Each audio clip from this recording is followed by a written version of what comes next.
friends, welcome back to my channel. இந்த recipe ரொம்ப simple and ஈஸியான ரெசிபி.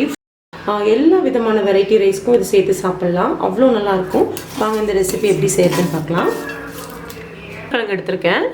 இப்போ இதை நல்லா தோல் சீவி எடுத்துக்கலாம். தோல் சீவியாச்சு. இப்போ இதை நம்ம கட் பண்ணிடலாம்.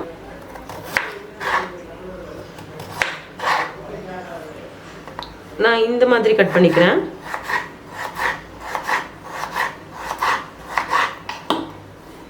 நான் இந்த மாதிரி கட் பண்ணிக்கிறேன். இந்த மாதிரி நம்ம பெரிய பெரிய பீஸஸா கட் பண்ணோம்னா உள்ள நல்ல சாஃப்ட்டா வேகும், வெளியே வந்து நமக்கு நல்ல கிறிஸ்பியா கிடைக்கும். நீங்க இப்படி ஸ்ட்ரைட்டா கூட கட் பண்ணிக்கலாம். இதுவும் நல்லா இருக்கும்.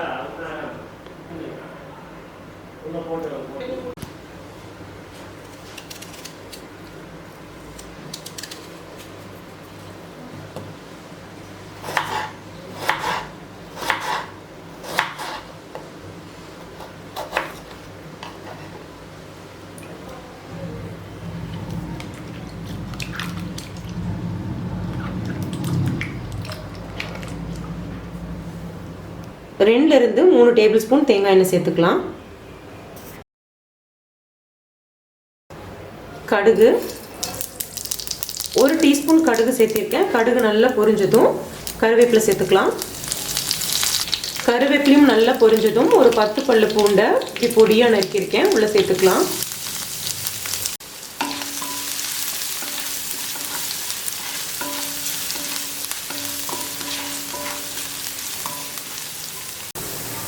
நீங்கள் இப்படியே எடுத்து தண்ணி சொட்ட சொட்ட இருக்கு இல்லைங்களா, இப்படியே நீங்கள் பேனில் சேர்த்துக்கணும். அப்போ தான் அந்த தண்ணியிலேயே அந்த உருளைக்கிழங்கு நல்லா சாஃப்டாக வேகும்.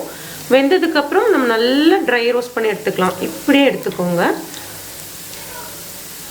இதில் எவ்வளோ தண்ணி இருக்கோ அந்த தண்ணி அப்படியே இருக்கட்டும். இதில் துடைக்க வேண்டாம். பூண்டு இந்த அளவுக்கு வதங்கினா போதும்.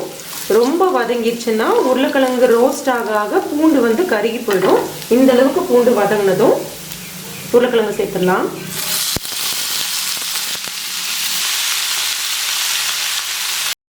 உருளைக்கிழங்குக்கு தேவையான அளவு உப்பு சேர்த்துக்கோங்க. மிளகாய் தூள்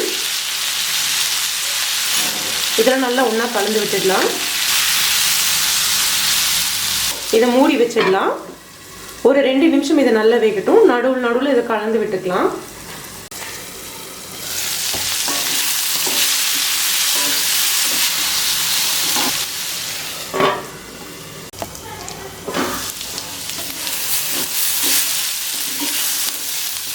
இதுக்கப்புறம் ஃப்ளேமை லோவில் வச்சுக்கலாம். அது அப்படியே கிறிஸ்பியாக அது அப்படியே வெந்து வரட்டும்.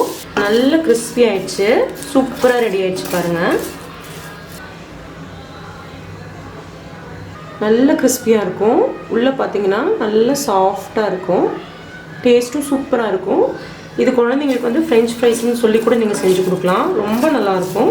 இந்த ரெசிபி உங்களுக்கு பிடிச்சிருக்கும்னு நினைக்கிறேன். பிடிச்சிருந்ததுன்னா கண்டிப்பாக ட்ரை பண்ணி பாருங்கள். ட்ரை பண்ணி பார்த்துட்டு உங்கள் ஃபீட்பேக் என்னவோ அதை நம்ம கமெண்ட்டில் ஷேர் பண்ணுங்கள். இந்த ரெசிபி உங்களுக்கு பிடிச்சிருந்ததுன்னா நம்ம சேனலுக்கு ஒரு லைக் கொடுங்க. நம்ம சேனலை சப்ஸ்கிரைப் பண்ணுங்கள். தேங்க்யூ.